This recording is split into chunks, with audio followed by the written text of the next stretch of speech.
Shalom saudaraku, selamat berjumpa lagi dalam renungan pengharapan baru dari channel Terang Jalanku. Bagaimana kabar Anda hari ini? Saya berharap Anda semua tetap semangat dan terus berpengharapan di dalam kasih Tuhan.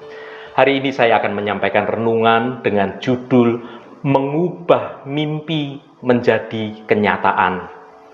Namun sebelum kita mendengarkan uraian firman Tuhan ini, mari kita berdoa terlebih dahulu.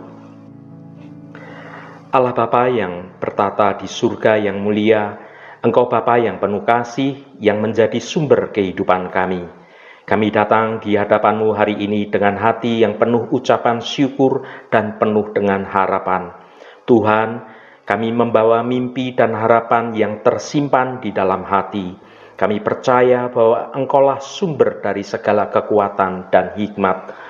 Bantulah kami untuk melihat mimpi dan harapan ini dengan jelas, untuk memahami langkah-langkah yang harus kami ambil, dan untuk memiliki keberanian untuk melangkah maju, mewujudkan mimpi atau visi kami dalam kebenaran Engkau. Berikanlah kami hikmat untuk membuat keputusan yang bijak, kekuatan untuk mengatasi segala rintangan, dan ketekunan untuk terus berjalan meskipun menghadapi banyak rintangan dan kesulitan. Terima kasih Tuhan. Dalam nama Tuhan Yesus Kristus kami berdoa. Haleluya. Amin. Saudaraku yang terkasih, setiap orang memiliki mimpi atau harapan atau visi. Namun tidak semua mimpi bisa menjadi kenyataan. Apa yang sebenarnya menghalangi kita untuk meraih apa yang kita impikan atau apa yang kita harapkan? Renungan kali ini akan mengajak kita untuk menggali lebih dalam tentang kuasa Tuhan dalam mengubah mimpi dan harapan menjadi kenyataan serta peran kita di dalamnya. Mari kita baca Nehemia pasal 2 ayat 17 bagian B. Mari kita bangun kembali tembok Yerusalem, supaya kita tidak lagi dicela. Saudaraku, ayat ini menjadi titik tolak yang kuat untuk merenungkan bagaimana kita bisa mengubah mimpi-mimpi besar menjadi kenyataan. Sama seperti Nehemia yang memiliki visi untuk membangun kembali Yerusalem. Nehemia memiliki visi yang sangat jelas tentang Yerusalem dibangun kembali. Visi ini menjadi pendorong utama bagi dirinya dan seluruh masyarakat untuk dapat bekerja sama menyatakan mimpi itu menjadi kenyataan. Saudaraku, apakah kita memiliki visi yang jelas tentang apa yang ingin kita capai dalam hidup ini? Visi yang jelas akan menjadi kompas yang menuntun kita.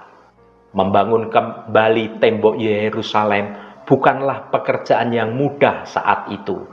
Dibutuhkan kerja keras, pengorbanan, dan waktu yang lama. Demikian juga dengan mimpi dan harapan kita sekarang ini. Setiap mimpi besar membutuhkan usaha yang sungguh-sungguh. Jangan takut untuk bekerja keras dan gigih mengejar tujuan kita.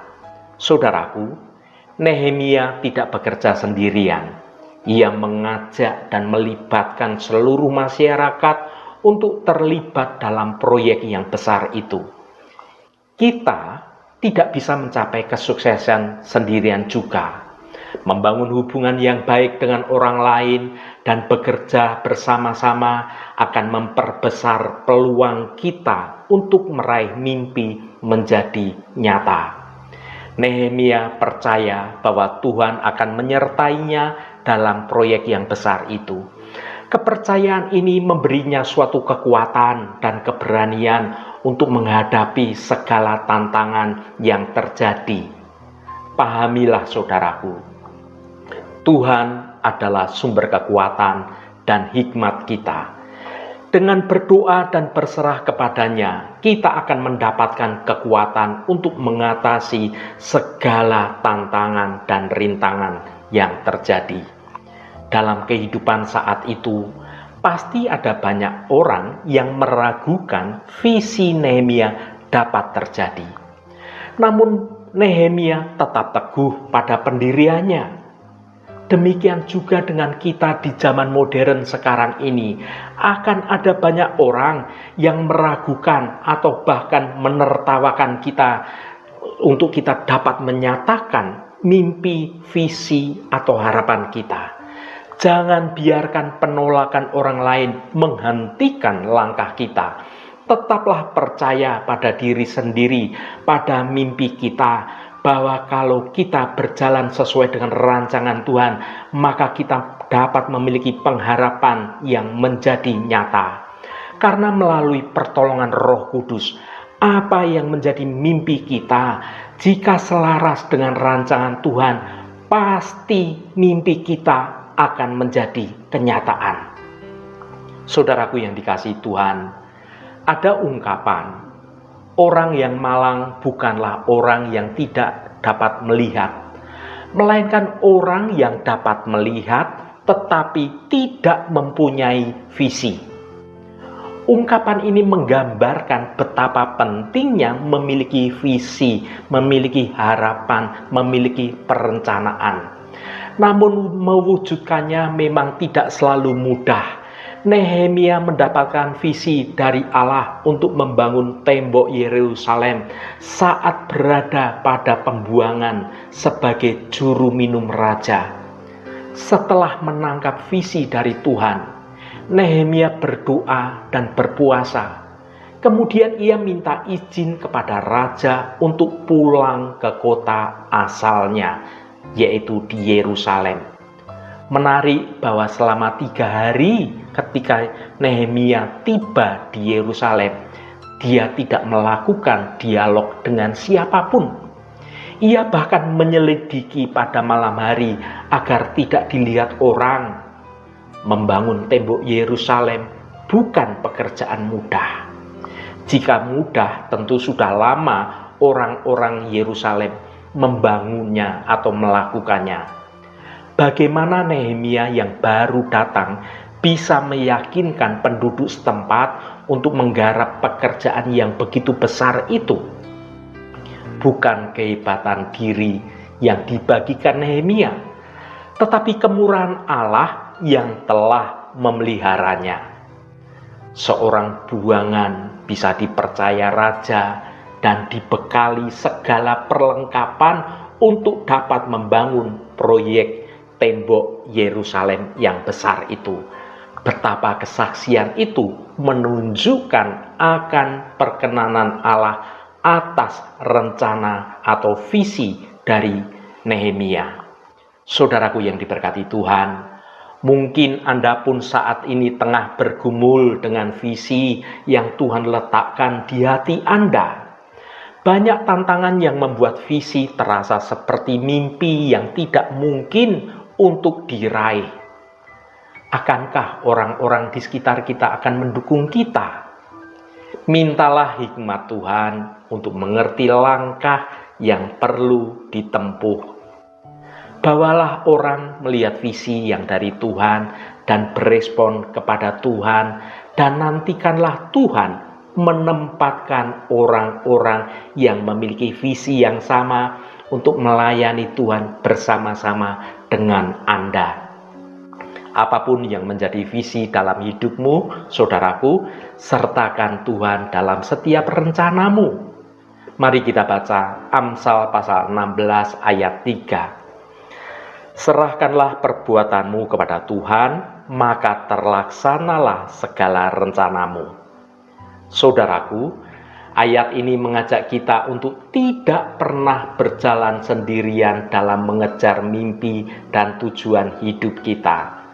Tuhan Sang Pencipta dan pemilik segala sesuatu adalah mitra yang sejati yang selalu siap mendampingi kita, menolong kita.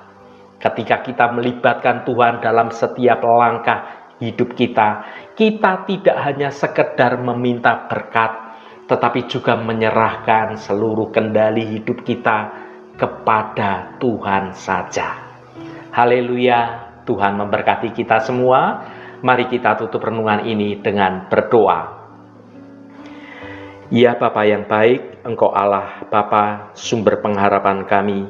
Kami datang di hadapan-Mu hari ini dengan hati yang penuh ucapan syukur dan dengan segala kerendahan hati. Kami menyadari bahwa Engkaulah sumber dari segala berkat dan rencana dalam segala kehidupan ini. Tuhan, kami merenungkan visi yang telah Engkau tanamkan dalam hati kami. Visi untuk melayani sesama, membangun keluarga yang bahagia, dan hidup yang memuliakan nama-Mu. Tuhan, kami menyadari bahwa visi ini bukan hanya sekedar mimpi, melainkan panggilan yang berasal dari Engkau. Namun Tuhan, kami juga menyadari keterbatasan dan ketidaksempurnaan kami.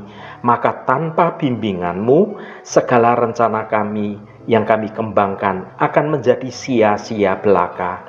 Oleh karena itu Tuhan, dengan tulus kami menyerahkan seluruh hidup kami, termasuk visi dan rencana-rencana kami ke dalam tangan kasih-Mu saja. Tuhan, bantulah kami agar selalu mengingat bahwa Engkaulah yang memegang kendali atas segala sesuatu dalam kehidupan ini.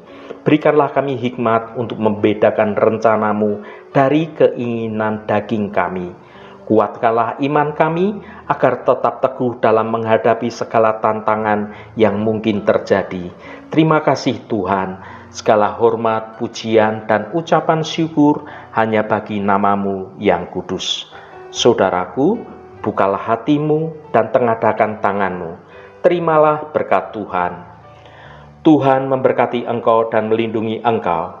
Tuhan menyinari engkau dengan wajah-Nya dan memberikan kasih karunia. Tuhan menghadapkan wajah-Nya kepadamu dan memberikan damai sejahtera. Berkat anugerah dari Bapa Surgawi, cinta kasih karunia dari Tuhan Yesus Kristus, dalam persekutuan dan penghiburan Roh Kudus, menyertai kita semua sekarang ini dan sampai selama-lamanya. Dalam berkat Tuhan Yesus Kristus, haleluya, amin. Puji Tuhan, saudaraku semua, biarlah melalui renungan pengharapan baru dari channel Terang Jalanku ini dapat membangun kehidupan kita semua semakin bertumbuh dalam kebenaran Tuhan. Saudaraku, Tuhan adalah mitra yang setia dalam mengejar visi dan rencana hidup kita. Dengan melibatkan Tuhan dalam setiap langkah kita, kita akan mengalami kedamaian, sukacita, dan kepuasan yang sejati. Roh Kudus senantiasa menuntunmu dan menolongmu untuk hidup dalam kebenaran Tuhan.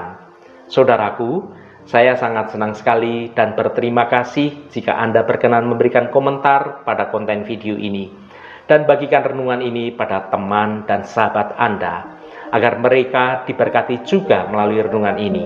Terima kasih saudaraku, sampai bertemu kembali.